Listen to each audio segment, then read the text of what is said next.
சிவா, இவ கூப்பிட்டா கூட திரும்பிடக்கூடாது. Hello sir. திச்சிக்கிட்டோமோ? உங்களைத்தையும் சார். சிவா, என்னானாலும் திரும்பிடக்கூடாது. ஆமா.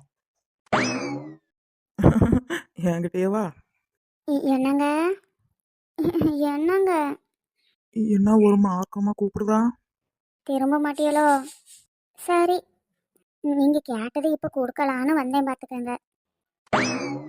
நீங்க தான் திரும்ப மாட்டியல்ல, உங்கட்டு வீராப்பு. நான் போறேன். என்ன சொன்ன? ஒன்று கொடுக்கலான்னு வந்தேன் பார்த்துக்கங்க. அதான் வேணான்னு சொல்லிட்டியல்ல. இல்லடி, குடு பாப்போம். ஓ, ஊரில் மட்ட சேட்டையெல்லாம் செய்ய வேண்டியது, அப்படியே ஒன்றுமே தெரியாத மாதிரி ஒன்று குடுட்டின்னு கேட்க வேண்டியது. என்ன டோனு மாறுது? என்ன பண்ணுதிய? நான் ஒண்ணுமே